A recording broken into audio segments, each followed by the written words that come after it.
हाँ तो भैया आज हम पढ़ेंगे क्लास 10th का साइंस का केमिस्ट्री का metal and non metal chapter 3rd। ठीक है, इसकी बात करेंगे हम। तो सबसे पहले हमें ये जानना जरूरी है कि जो ये मेटल होता है ये होता क्या है। ठीक है, जब भाई चैप्टर का नाम ही मेटल है तो हमें ये तो पता होना चाहिए ना कि मेटल होता है वो होता क्या है, नॉन मेटल होता है वो होता क्या है। ठीक है, तो इन सब बातों का हमें पता चल जाएगा कब, जब हम इसकी फिजिकल प्रॉपर्टीज के बारे में पढ़ेंगे। ठीक है, कि मेटल्स की जो फिजिकल प्रॉपर्टीज होती हैं अगर हमने उनके बारे में पढ़ लिया तो हमें पता चल जाएगा कि मेटल्स और नॉन मेटल्स होते क्या है। ठीक है, तो physical properties of metals and non metals की अगर हम बात करते हैं तो सबसे पहले मेटल देखो, मेटल्स आते ही सबसे पहले दिमाग में पड़े क्या आना चाहिए कि मेटल्स है वो क्या है। जैसे कि आयरन है, ठीक है, आयरन है वो एक मेटल है। ठीक है, आयरन की जो जो प्रॉपर्टी है ना, आयरन को जब आप देखते हो तो आप उसके अंदर क्या पाते हो भाई कि वो हार्ड होता है। ठीक है, आपको पता है मेटल होता है, आयरन होता है वो हार्ड होता है, तो मेटल्स आर हार्ड। आसानी से जो हम समझने के लिए बता रहे हैं ये सब बातें। अच्छा, उसके बाद में उसका मेल्टिंग पॉइंट होता है अगर हम उसको गर्म करते हैं। ठीक है, गर्म करते हैं ना उसको, मेटल को तो गर्म करते हैं तो बहुत ज्यादा समय लेता है वो गर्म होने के लिए, तो उसका जो मेल्टिंग और बॉइलिंग पॉइंट है वो भी हाई हो गया।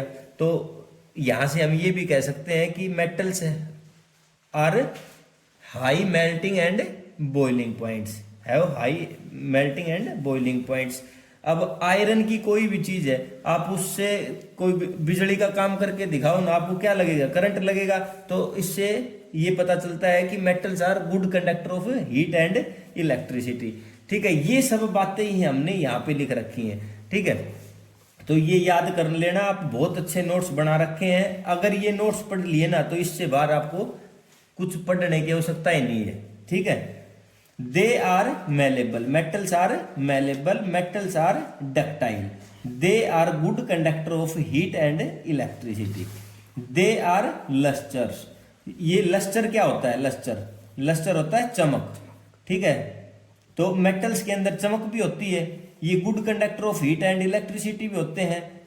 मेटल्स आर डक्टाइल, डक्टाइल अगर आता है तो डक्टाइल का मतलब क्या होता है कि एक बहुत लंबी वायर का बनाना, उसको खींच के, मेटल को खींच के लंबी वायर में बना सकते हैं। ठीक है, मेलेबल, मेलेबल होता है, ठीक है, एक शीट को बनाना। ठीक है, उसको पीट पीट के थिन शीट में कन्वर्ट कर देना क्या होता है, मेलेबल होता है। ठीक है, अच्छा, उसके बाद में metals are generally hard, metals होते हैं वो जनरली कैसे होते हैं, हार्ड होते हैं, मेटल्स आर जनरली हार्ड। अच्छा, metals have high melting and boiling point, ये पॉइंट है, ये भी हम आपको बता चुके हैं। ठीक है, अच्छा जी, उसके बाद में क्या है, metals are solid at room temperature, metals होते हैं वो सॉलिड होते हैं रूम टेम्परेचर के ऊपर, और except mercury which is a liquid metal. ये एक्सेप्शन है, एक्सेप्शन आगे भी पढ़ेंगे लेकिन थोड़ा सा यहाँ पे भी हम आपको बता देते हैं कि एक्सेप्शन आते हैं, मेटल्स के अंदर भी आते हैं, नॉन मेटल्स के अंदर भी आते हैं। ठीक है, तो मरकरी है वो क्या है, मरकरी है वो एक मेटल है, मरकरी है वो क्या है, एक मेटल है, लेकिन ये क्या है, ये सॉफ्ट है, ये इतना हार्ड नहीं होता। ठीक है, इसको आप एक नाइफ की हेल्प से भी आसानी से काट सकते हैं। मेटल्स आर सोनोरस, मेटल्स होते हैं वो क्या होते हैं, सोनोरस होते हैं, उनके अंदर क्या होता है,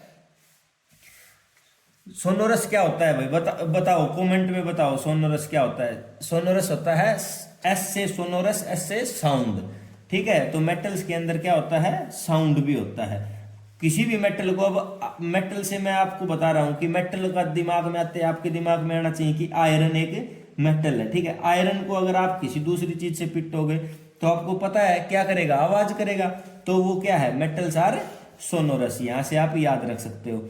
अच्छा, एक्सेप्शन क्या होता है, एक्सेप्शन, एक्सेप्शन का मतलब क्या होता है, ये एक्सेप्शन का मतलब बताओ क्या होता है, छोड़ना, क्या होता है, मतलब कि हाँ मतलब इसके छोड़ना। अलावा, हाँ, एक्सेप्शन के, अदर्स। एक्सेप्शन का मतलब के अलावा, इसके अलावा, ये होता है एक्सेप्शन का मतलब। ठीक है, अच्छा, उसके बाद में नॉन मेटल्स हम पढ़ रहे हैं, तो नॉन मेटल्स में क्या है, बिल्कुल सेम है, क्या, नोट, नोट लगाना है बस। ठीक है, इसमें क्या लगाना है, नोट लगाना है, बाकी तो बिल्कुल सेम है। They do not malleable, they do not ductile, they do not conduct heat and electricity, they do not have lusters. Non metals are generally soft, they have comparatively low melting and boiling point. Non metals may be solid, liquid, gas at room temperature. बिल्कुल सारा same है। अगर ये याद हो गया तो ये आसानी से आपको भी याद हो जाएगा, कोई ज्यादा बड़ी बात नहीं है। मेटल्स होते हैं वो सॉलिड फॉर्म्स के अंदर मिलते हैं, लेकिन नॉन मेटल्स होते हैं वो हमें सॉलिड फॉर्म में भी मिल सकते हैं, लिक्विड फॉर्म में भी मिल सकते हैं और गैस की फॉर्म में भी मिल सकते हैं एट रूम टेम्परेचर। ये चीज ध्यान रखना भाई, ठीक है। Non metals are not sonorous, और नॉन मेटल्स होते हैं वो नॉट सोनोरस होते हैं, वो साउंड है वो प्रोड्यूस नहीं करते। अगर ये बात सारी आपको क्लियर हो चुकी है तो हम आगे चलते हैं और एक्सेप्शंस पढ़ते हैं, ठीक है। कि जो ये फिजिकल प्रॉपर्टी जो हमने ऊपर पढ़ी है, फिजिकल प्रॉपर्टी पढ़ी है, उसके अंदर एक्सेप्शंस है वो क्या क्या है, वो सारी बातें पढ़ेंगे हम इसके अंदर, ठीक है। अच्छा, सबसे पहले हम पढ़ रहे हैं कि इलेक्ट्रिकल कंडक्टिविटी, किसके बारे में पढ़ेंगे, इलेक्ट्रिकल कंडक्टिविटी के बारे में पढ़ेंगे। वी हैव स्टडीड दैट, हमने स्टडी की है, हमने पढ़ा है, क्या पढ़ा है कि non metal do not conduct electricity, जो नॉन मेटल्स होते हैं वो इलेक्ट्रिसिटी को कंडक्ट नहीं करते हैं। But carbon non metal, but carbon है वो क्या है, एक नॉन मेटल है। कार्बन क्या है, नॉन मेटल है, और फिर भी ये क्या करता है, ये इलेक्ट्रिसिटी को कंडक्ट करता है। किसकी फॉर्म में, ग्रेफाइट की फॉर्म में। ये कार्बन है वो क्या है, एक नॉन मेटल है, तो इस हिसाब से जो नॉन मेटल है तो इसको इलेक्ट्रिसिटी को कंडक्ट नहीं करना चाहिए, लेकिन in the form of graphite ये क्या करता है, इलेक्ट्रिसिटी को कंडक्ट कर लेता है। उसके बाद में है लस्टर, लस्टर की हम बात करेंगे। लस्टर का मतलब क्या होता है, अभी थोड़ी देर पहले बताया था, चमक, ठीक है। लस्टर का मतलब होता है चमक। We have studied that non metals do not have lustre, हमने स्टडी की, हमने पढ़ा है अभी थोड़ी देर पहले कि जो नॉन मेटल्स होते हैं उनके अंदर चमक नहीं होती। दे हैव डल अपीयरेंस, उनका अपीयरेंस जब हम उनको देखते हैं तो वो हमें डल दिखाई देते हैं, मतलब कि लस्टर का अपोजिट क्या होता है, डल होता है, ठीक है। But iodine and graphite non metals which is lustrous, iodine और ग्रेफाइट हैं वो दोनों क्या है, नॉन मेटल्स हैं, बट फिर भी इनके अंदर क्या होती है, चमक होती है, ठीक है। Which is lustre having a shining surface, और इनका जो सरफेस होता है वो शाइनिंग होता है। किस किस का, आयोडीन ग्रेफाइट दोनों नॉन मेटल होते हैं, फिर भी इनका जो सरफेस होता है वो कैसा होता है, शाइनिंग सरफेस होता है इनका। उसके बाद में पढ़ेंगे फिजिकल स्टेट के बारे में। फिजिकल स्टेट क्या होती है, सॉलिड, लिक्विड, गैस, यही होती है ना फिजिकल स्टेट्स।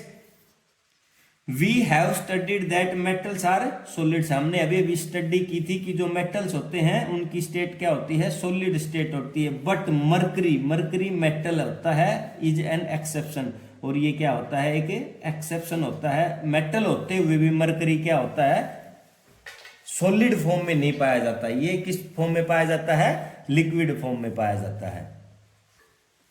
अब हम फोर्थ पॉइंट के बारे में पढ़ेंगे। तो फोर्थ पॉइंट क्या है अपना, हार्डनेस एंड सॉफ्टनेस। अब हम पढ़ेंगे हार्डनेस और सॉफ्टनेस के बारे में, ठीक है। ये अब इसकी हम अगर बात करते हैं तो we have studied that metals are hard but alkali metals, alkali metals कौन से होते हैं, lithium, sodium and potassium. Alkali metals कौन से होते हैं, लिथियम, सोडियम एंड पोटासियम, ये क्या होते हैं, अल्कली मेटल्स होते हैं। मेटल्स है ना ये, कौन कौन, लिथियम, सोडियम, पोटासियम क्या है, मैं फिर बता रहा हूं, लिथियम, सोडियम, पोटासियम मेटल्स हैं, ठीक है। और ये क्या है, एक्सेप्शंस है। दीज आर सॉफ्ट, ये सॉफ्ट है, बट मेटल्स होते हुए भी ये सॉफ्ट है, तो इसलिए ये क्या है, एक्सेप्शन है, ठीक है। Just like solid non metals, जो नॉन मेटल्स होते हैं ना वो क्या होते हैं, सॉफ्ट होते हैं। We can cut these with the help of knife, हम लिथियम, सोडियम, पोटासियम को नाइफ की हेल्प से भी आसानी से कट कर सकते हैं। We have also studied that solid non metals are soft, हमने ये भी स्टडी किया है कि नॉन मेटल्स होते हैं वो सॉफ्ट होते हैं। बट जो कार्बन, कार्बन होता है वो क्या होता है, नॉन मेटल होता है। In the form of diamond, diamond की फॉर्म के अंदर जो कार्बन होता है वो क्या पाया जाता है, हार्ड पाया जाता है। ठीक है। डायमंड एक ऐसा है ऐसा नॉन मेटल है जो मतलब कि लगभग प्रॉपर्टी उसकी मेटल की फॉलो करता है, ठीक है। लस्चरियस है डायमंड, हार्ड भी होता है डायमंड, और ये क्या होता है, सोनोरस भी होता है, ठीक है। इस प्रकार से वी कैन से दैट कि डायमंड एक ऐसा एक्सेप्शन है कि जिसके द्वारा मतलब हम ये बोल सकते हैं कि ये नॉन मेटल होते हुए भी मेटल्स की लगभग सारी प्रॉपर्टीज को फॉलो कर रहा है। Is a non metal, diamond non metal है विच है एक्सट्रीमली हार्ड, जो कि बहुत ज्यादा हार्ड भी होता है, ठीक है, जस्ट लाइक मेटल, मेटल की तरह। अच्छा, अब पॉइंट नंबर 5 पे आते हैं हम, अपना melting points and boiling points पे बात करेंगे, ठीक है। Melting points and boiling points पे बात कर रहे हैं हम, ठीक है। We have studied that metals have high melting points and boiling points. हमने क्या पढ़ा है, हमने अभी थोड़ी देर पहले पढ़ा ही है कि मेटल्स है उनका मेल्टिंग और बॉइलिंग पॉइंट होता है, वो क्या होता है, हाई होता है। Sodium, potassium, caesium and gallium metals have low melting point. Sodium भी मेटल है, सीसियम भी मेटल है, पोटासियम भी मेटल है, गैलियम भी मेटल है, ये सारे मेटल हैं, लेकिन फिर भी इनका जो मेल्टिंग पॉइंट है वो कैसा है, लो मेल्टिंग पॉइंट है, ठीक है, जस्ट लाइक नॉन मेटल की तरह।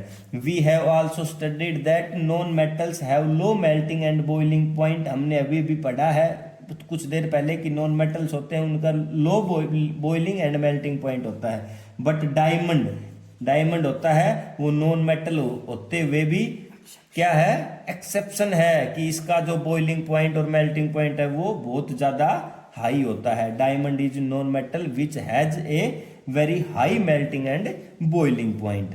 तो यहां से ये सारी चीजें क्लियर हो चुकी हैं। अब हमने अभी तक क्या पढ़ चुके हैं, हम मेटल्स क्या होते हैं, नॉन मेटल्स क्या होते हैं, इनकी फिजिकल प्रॉपर्टीज के बारे में पढ़ा है, इसके अंदर जो भी एक्सेप्शंस आते हैं उनके बारे में पढ़ा है। अगर ये सारी बातें क्लियर हो गई हैं तो हम अब आगे पढ़ने वाले हैं केमिकल प्रॉपर्टीज ऑफ मेटल्स। अब हम पढ़ेंगे, अभी तक फिजिकल प्रॉपर्टीज ऑफ मेटल्स पढ़ा था हमने, अब हम पढ़ेंगे केमिकल प्रॉपर्टीज ऑफ मेटल्स। अच्छा, metals are known as electropositive elements. Metals are known as electropositive elements. Metals होते हैं उनको हम इलेक्ट्रोपॉजिटिव एलिमेंट्स कहते हैं भाई, ठीक है, उनके नाम से भी जानते हैं। बिकॉज ऐसा क्यों होता है, क्यों जानते हैं उनको electropositive, they can form positive ions by losing electrons, क्योंकि वो क्या करते हैं, वो पॉजिटिव आयंस फॉर्म करते हैं। देखो ये अब ये सोडियम है, सोडियम का एग्जांपल ले रखा है, ठीक है, इसका एटॉमिक नंबर कितना है, 11 होता है। सोडियम का एटॉमिक नंबर कितना होता है, 11 होता है। तो जो फर्स्ट ऑर्बिट है उसमें तो 2 आ गए, सेकंड में 8 आ गए, थर्ड में 1 आया, ठीक है। अब इसको अगर ये दूसरे से लेने की कोशिश भी करेगा तो क्या 7 जो भाई लेने पड़ेंगे ना इसको, हाँ, तो 7 तो ये ले नहीं सकता, तो ये क्या करेगा, इसको एक है ना ये जो फालतू है, हाँ, तो इसको डोनेट कर देगा, तो इसलिए इसको डोनर भी बोलते हैं हम, ठीक है। तो सोडियम है वो डोनर हो जाएगा और एक ये डोनेट कर देगा, तो इसके ऊपर पॉजिटिव चार्ज आ गया, ठीक है। तो now you can say that कि sodium have positive charge, electropositive है, ठीक है ना भाई, इलेक्ट्रोपॉजिटिव एलिमेंट है, ठीक है। नेक्स्ट पेज के अंदर चलते हैं भाई। अब हम पढ़ रहे हैं reaction of metal with O2। O2 क्या होती है, ऑक्सीजन होती है।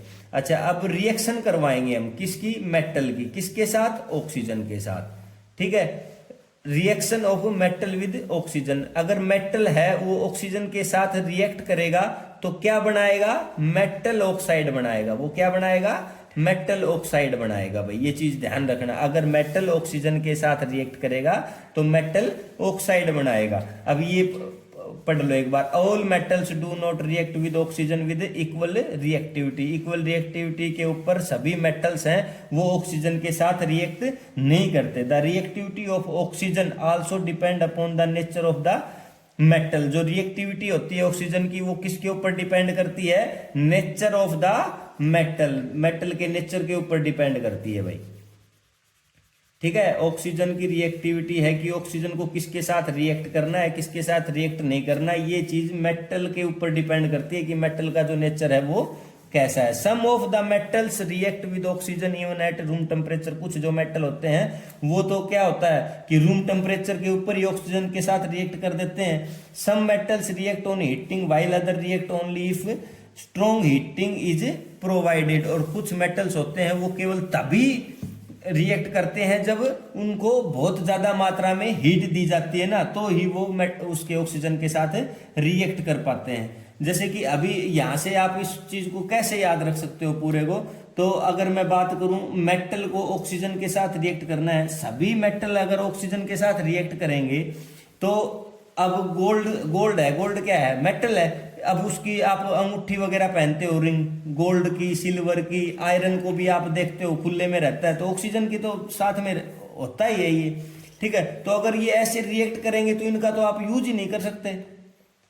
समझ रहे हो कि नहीं समझ रहे, ठीक है। इसको अगर ये डायरेक्ट बिल्कुल ऐसे ही मतलब रिएक्ट करने लग गए ऑक्सीजन के साथ, तो आप इनका यूज कैसे कर पाओगे, नहीं यूज कर पा सकते हो भाई इसका। तो इसलिए all metals do not react with oxygen, ये बात बहुत जरूरी है, याद रखनी है ये चीज, यहां से याद रख सकते हो आप, याद रखने के लिए बता दिया। Metals like sodium potassium react with oxygen even at room temperature. अभी देखो कौन से ऐसे मेटल हैं, कौन से ऐसे मेटल हैं जो रिएक्ट कर जाएंगे रूम टेम्परेचर के ऊपर ही, किसके साथ, ऑक्सीजन के साथ। तो वो कौन से हैं, सोडियम और पोटासियम, जो ऑक्सीजन के साथ रूम टेम्परेचर के ऊपर ही रिएक्ट कर जाएंगे और क्या बनाएंगे, मेटल ऑक्साइड बनाएंगे। अच्छा, सोडियम ऑक्सीजन के साथ रिएक्ट करेगा तो क्या बनाएगा, Na2O, ठीक है। उसके बाद में देखो metals like magnesium zinc do not react with O2, do not यहां पे कर दो, या ये नोट अलग से भी कर दिया भाई, ये थोड़ा सा हो गया, मिसप्रिंट हो गया। Zinc do not react with oxygen eight room temperature. अब मैग्नीशियम है अपना और जिंक है, वो ऑक्सीजन के साथ रिएक्ट नहीं करता है रूम टेम्परेचर के ऊपर। They require strong heating to form corresponding metal oxide. अगर इसको मेटल ऑक्साइड बनाना है तो इसको बहुत ज्यादा हीट की आवश्यकता पड़ती है, किसको, मैग्नीशियम को, ठीक है, जिंक को। मैग्नीशियम और जिंक जब इसको हीट दी जाएगी तो मैग्नीशियम ऑक्साइड बनाएगा, ठीक है। On strong heating metals like iron and copper do not burn even in air.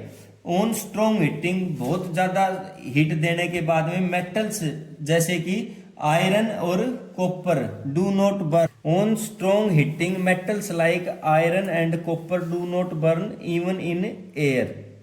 बहुत ज्यादा हीट करने के बाद में एक स्ट्रॉन्ग हीटिंग मेटल्स कौन कौन से, आयरन और copper do not burn even in air, air के अंदर बर्न ही नहीं होते जल्दी से, जो उसको बहुत ज्यादा हीट देने के बाद भी। दस इस प्रकार से they react with oxygen only on prolonged heating. इस प्रकार से आप कह सकते हो कि ये ऑक्सीजन के साथ रिएक्ट करते हैं जब बहुत ज्यादा प्रोलॉन्ग्ड हीटिंग के बाद में, मतलब बहुत ज्यादा लंबे समय तक अगर आप उसको हीट करते रहोगे तो ही वो ऑक्सीजन के साथ में रिएक्ट करेंगे। कौन कौन से, आयरन और कॉपर, ठीक है, इस चीज का ध्यान रखना। आयरन और कॉपर को प्रोलॉन्ग्ड हीटिंग के बाद में ये क्या करेंगे, बहुत ज्यादा रिएक्ट करेंगे। जैसे कि कॉपर प्लस ऑक्सीजन, जब इसको प्रोलॉन्ग्ड हीटिंग मिल जाएगी, हीट बहुत ज्यादा मात्रा में मिल जाएगी, तो क्या बनाएगा, कॉपर ऑक्साइड बनाएगा, ठीक है। चलो नेक्स्ट पेज पे। मेटल ऑक्साइड्स, मेटल ऑक्साइड्स के नेचर के बारे में बात करेंगे। मेटल ऑक्साइड्स का नेचर होता है वो कैसा होता है। Though most of the metal oxides are basic in nature.